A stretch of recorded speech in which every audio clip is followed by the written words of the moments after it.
Hi, so I'm feeling a bit rough at the moment, which is why my voice isn't great, so I'm going to try and get through this video. Today is Pride in Brighton. Well, Brighton Pride lasts really for like a week or so. The main day, just the parade day, is today. I didn't go to it, obviously, because I'm at home in my bedroom, but I wanted to do something along the lines of being gay. And I realised I'd never actually told my coming out experience to you. I thought I would take this day to do that. That's why I am wearing my whistle. I realised that I liked men when I was about 12. And I realised I fancied someone in my class. At that point I told myself I was bisexual. As a lot of people will know, a lot of gay people go through the bi denial stage, which is kind of a transition stage where you tell yourself you still like women, so it doesn't make it as hard on you. Well, that's what I went through. I told my mum that I thought I was, which was really hard to do. I'm really close with my mum. She said she thought it was probably just a phase, which made me feel a bit awkward, but I knew, obviously for myself, because I've been feeling that way for quite a while, that it wasn't a phase.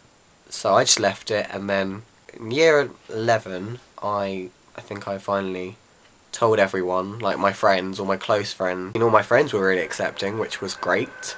Obviously I couldn't come out to everyone in the school because I would have got bullied again, so I stayed off doing that, even though one of my supposed friends at the time, who I then fell out with, told the entire school right near the end of school. But at this point I don't think anyone really cared. When I left when I was 16, I just went into college and that was it. I was known as Gay Dan. So friends-wise, no problems really. Parents-wise, I finally came out to my dad on Valentine's Day 2006. So I'm just looking at the letter here, because my dad actually wrote me a letter after I came out to him. It was Valentine's Day, and I was wearing my socks which say "Get Bent" on them. They're Simpson socks. Anyway, obviously, as it was Valentine's Day, my dad said, "Oh, that's quite funny."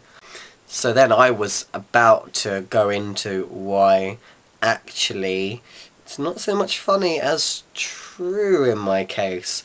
And then, just as my friend did, just as I was doing this video, she called me from holiday and interrupted me just as I'd plucked up the courage to tell my dad. Mum, I think, was also there at the time, or she'd been there earlier on in the conversation, and then she left. So I was hoping to tell both of them at the same time, but then that didn't work out. Yes, I told him, and then he was really good about it. I thought, because he's quite a strong Christian, he has a very strong belief. So I thought that he wouldn't have a very positive reaction, and that's why, one of the reasons why we hadn't been close for a long time. I was quite off him because I thought that he wouldn't be accepting of me. He then, after I went off, he then went and typed a letter, which you will see here. I'm not going to read all of it out because obviously it's personal to me, but I just wanted to read you the first bit. "Hiya, Dan. Wow. Thank you for being so honest with me last night. I really respect you for that. I want you to know I love you so very, very much. You are still the best boy in the world in my eyes, and I think always will be." That's something that really made a difference for me. My dad had obviously told my mum in time about all of this, so I didn't have to come out to her. I realised she knew one day when she made a comment. I can't remember what it was, but I realised that she knew as well, so my dad must have told her. I then started going to a youth club, a gay youth club, or gay, lesbian, bisexual, etc. You know the rest. I made some new friends there, one of which I still talk to, and that's JC. It helped me to feel like I was integrating with other people who were similar to me. It was really good that I could obviously share my experiences with them. I think the thing to remember is that you need to be ready, and it shouldn't be about anyone else, and you should know who you trust with it as well. I hope everyone has a good Pride today. Hopefully I'll talk to you again tomorrow. Hopefully I'll be slightly less ill. Bye.